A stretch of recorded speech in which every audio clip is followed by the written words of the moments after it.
Untuk kisah kali ini ada sebuah cerita yang ditulis oleh akun Twitter yang bernama @diuseta.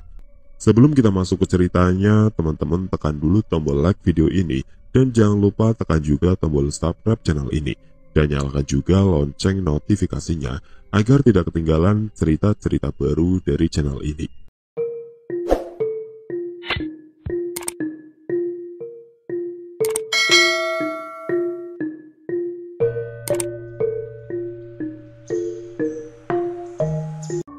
Asrama di bawah pohon beringin.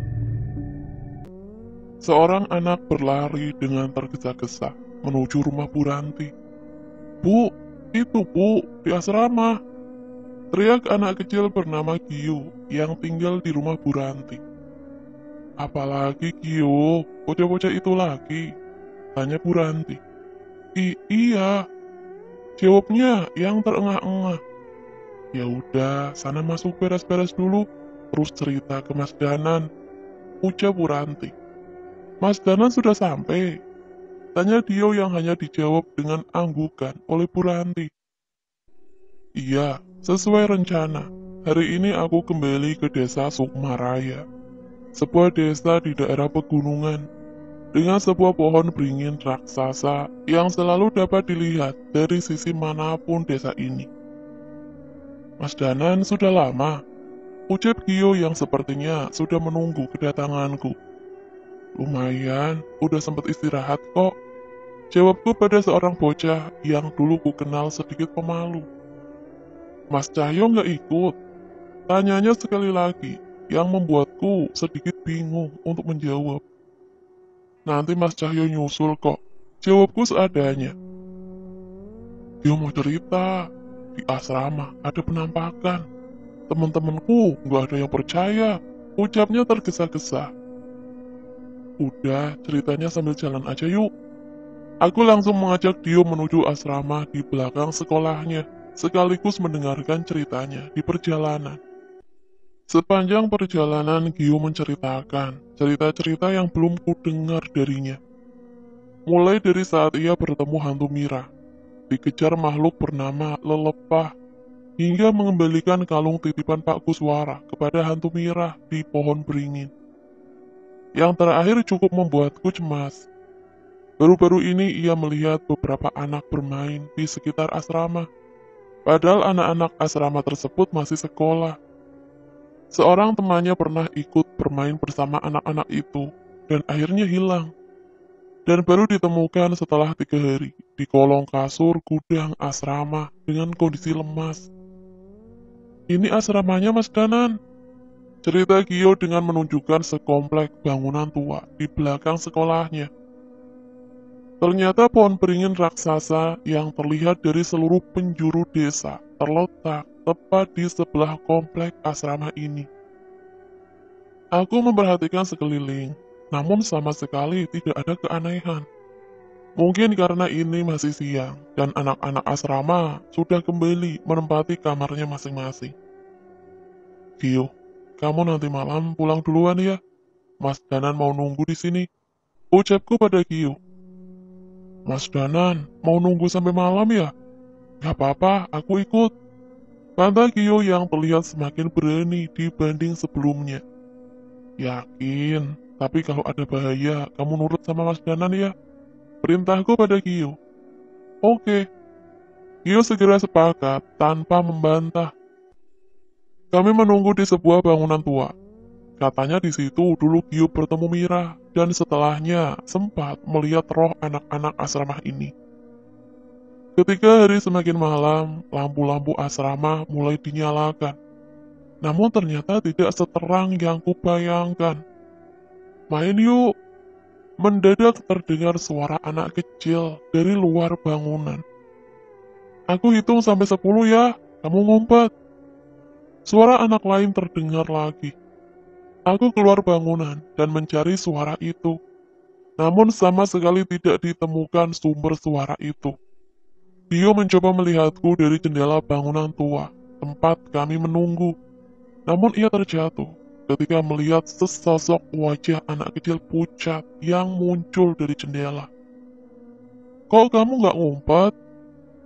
Suara itu muncul dari kepala yang menakuti Gio. Gio yang ketakutan segera berlari dan menghampiriku. "Tenang, jangan jauh-jauh dari Mas Danan ya," ucapku. Aku menajamkan pendengaranku. Samar-samar terdengar suara bocah-bocah tanpa wujud yang bermain di seluruh tempat ini. Aku mengikuti suara itu hingga sampai di gedung tempat anak hilang itu ditemukan. Belum sempat masuk ke dalam, dari atas pintu, sesosok kepala anak kecil menggantung, terbalik dengan darah yang mengucur di hidung menuju dahinya. "Ini persembunyianku, jangan di sini," ucap anak itu. Aku melompat mundur dan menghindarinya. Sebelum sempat membacakan doa ataupun mantra, roh anak kecil itu sudah menghilang dari pandanganku. Tangan Kyu menggenggamku gemetar. Sepertinya kejadian tadi membuat nyalinya cukup ciut. "Sabar ya, ternyata susah juga mencari mereka," ucapku pada Kyu. Iya, tapi ada satu yang gak pernah pindah-pindah," balas Kyu. "Maksud kamu?" Tanyaku yang penasaran dengan ucapannya. "Itu di belakang sekolah, ada anak perempuan, rambut panjang, yang selalu menunggu di sana," jawabnya. Aku segera mengajak Kyu ke tempat itu. Setidaknya aku bisa mencari petunjuk dari makhluk yang Kyu bilang. Benar seperti ucapannya. Ada hantu anak perempuan berambut panjang, menunggu di belakang sekolah, hanya menatap hantu lain yang bermain. "Kyu, kamu bisa lihat hantu itu?" tanya aku. "Sekarang samar-samar bisa mas, tapi sering gak kelihatan juga," jawab Kyu. Rasanya aku mulai mengerti mengapa Kyo sering berurusan dengan makhluk halus. Sepertinya ia mempunyai kelebihan yang tidak dimiliki anak lain. "Kamu kenapa di sini? Nggak diajak main?" tanyaku yang mencoba ramah pada hantu anak wanita itu. Hantu itu hanya menggelengkan kepalanya. Kyo hanya bersembunyi, ketakutan di belakangku. Sungguh berbeda dengan nyalinya tadi. Namun setidaknya ia sudah berani mencoba. "Terus kenapa kamu di sini terus?" tanyaku penasaran. "Kalau aku pergi dari sini, mereka bisa main di tempat lain," ucap makhluk itu. Rupanya hantu ini adalah yang tertua di antara mereka. Sepertinya memang, semasa hidup ia ditugaskan untuk menjaga teman-temannya itu. "Kenapa kalian main terus? Gak mau selesai aja? Nanti mas bantu biar ketemu teman-teman yang lain," tanyaku yang berusaha menenangkan mereka tanpa menggunakan kekerasan. Sayangnya makhluk itu hanya menggeleng. Mungkin di mata manusia biasa, hantu-hantu itu sangat menyeramkan dan mengganggu. Namun saat ini, aku melihat mereka sebagai roh anak-anak yang masih polos, yang tidak tahu apa yang mereka lakukan. "Memang kenapa nggak mau selesai?" tanyaku lagi. Anak wanita itu menengokku dengan wajah pucatnya. "Ada satu yang belum ketemu," jawabnya dengan lirih. Aku mengerti, rupanya hantu anak-anak itu merasa bertanggung jawab atas satu makhluk lain yang tidak ada di antara mereka. Siapa yang belum ketemu?" Tiba-tiba Kyo memberanikan diri untuk bertanya. Hantu itu kembali menoleh ke arah Kyo yang membuatnya ketakutan. "Ibu," jawab hantu anak kecil itu. Sekarang aku mengerti. Rupanya mereka tidak bisa tenang karena kehilangan ibu mereka yang menghilang saat mereka bermain di tempat ini. Aku mencoba menanyai makhluk itu, namun tidak ada jawaban lain yang kutemukan. Susah Kyu, tidak ada petunjuk untuk menemukan ibu mereka.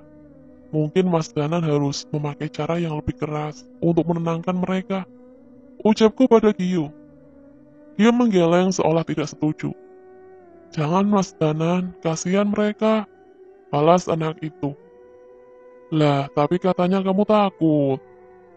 Aku heran sama anak ini. Ia terlihat ketakutan, namun ia tidak tega apabila hantu ini kutenangkan dengan ilmu tenaga dalamku.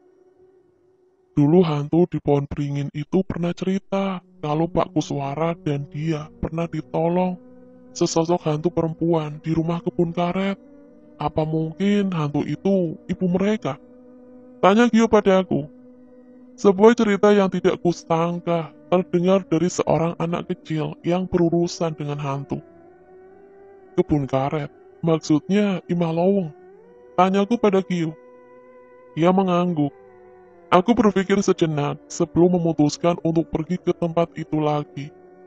Sebenarnya aku berniat mengantarkan Gio kembali sebelum memeriksa Imah Lowong. Namun ia tetap ngotot mau ikut. Mas Danan, pokoknya aku ikut sampai selesai. Saat besar nanti saya mau jadi seperti Mas Danan dan Mas Cahyo yang bisa membantu orang lain. Sekali lagi ucapan anak ini membuatku kagum.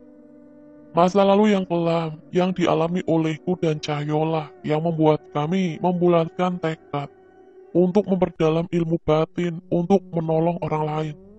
Tapi tidak dengan anak ini. Ia memiliki motivasinya sendiri. Sebuah rumah tua yang terlihat semakin lapuk terlihat di tengah hutan karet. Warga menyebut tempat itu dengan nama Imah Lowong atau yang berarti rumah hutan. Terlihat beberapa perkakas sederhana ada di sekitar sini. Sepertinya ini sisa-sisa peninggalan Mbah Wira. Kalau memang masih ada hantu di sini, dia pasti sudah diurusin sama Mbah Wira. Ucapku pada Gio. Tapi cerita dari Mira begitu mas, bantah Gio. Aku mencoba mengingat-ingat selama dulu memasuki bangunan ini. Ada tidak menemukan hantu lain selain anak buah Prakara Suara. Namun ucapan Gio juga patut dibuktikan. Kami melangkah masuk ke sebuah rumah tua yang gelap dengan bantuan senter yang kubawa. Selangkah demi selangkah kami memperhatikan ruangan-ruangan yang sudah banyak dirusak oleh rayap. Tidak ada hal mencurigakan di tempat ini. Namun Gio terlihat merinding saat menatap ke arahku. Gio, kamu kenapa? Tanyaku yang keheranan. Kali ini tubuhnya benar-benar terlihat ketakutan. Ia menunjuk ke arahku, seolah melihat sesuatu. Aku menoleh ke belakang ke arah tangan Gio menunjuk. Dan ternyata di belakangku sudah terdapat sesosok makhluk dengan rambut panjang menutupi seluruh tubuh. Darah yang hampir tak berhenti mengalir dari matanya. Gio yang ketakutan berlari sekuat tenaga ke sebuah ruangan yang pernah ku masuki, ruang penumbalan. Aku mengejarnya, khawatir dengan apa yang masih tersisa di sana. Namun hantu itu lebih cepat memasuki ruangan itu. Pergi! Suara makhluk itu terdengar mengarah ke Gio yang meringkuk di pojok ruangan. Melihat hal itu aku membacakan doa-doa penenang dan ayat suci untuk hantu yang mengejar Gio itu. Perlahan darah dari matanya menghilang dan wujudnya berubah menjadi seorang wanita tua. Sebuah penglihatan muncul di kepalaku mengenai seorang ibu yang menemani anak-anaknya bermain petak umpet di sore hari. Keluarga ini merupakan pemilik tanah sebenarnya yang digunakan untuk kebun karet.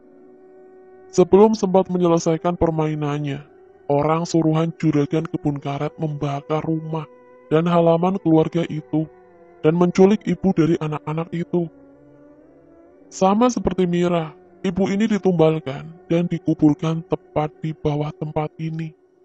Ternyata rumah yang disebut Imah Lowong ini memang dibangun untuk menyembunyikan kuburan sang ibu. Jadi benar, hantu ibu itu cuma muncul kalau ada anak kecil yang main ke sini. Ucap Gio. Aku menoleh pada Gio. Jadi kamu sudah tahu soal ini? Tanya aku. Semua anak kecil juga tahu Mas Danan.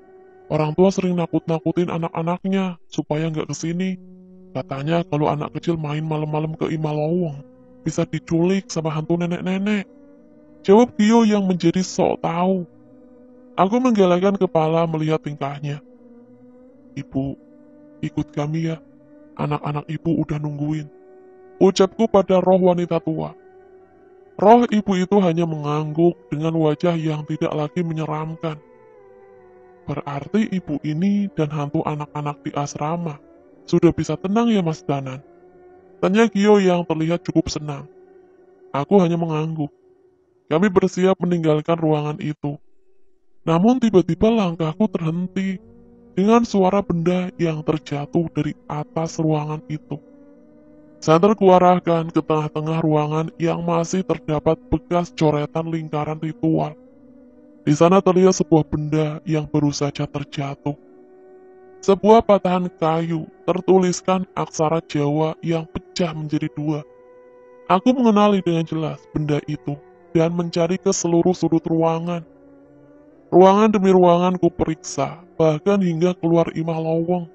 Namun yang kuharapkan tidak ada di tempat ini. Di satu sisi, aku teringat bagaimana cara kami meninggalkan alam gaib saat melawan Brakaraswana. Pohon beringin.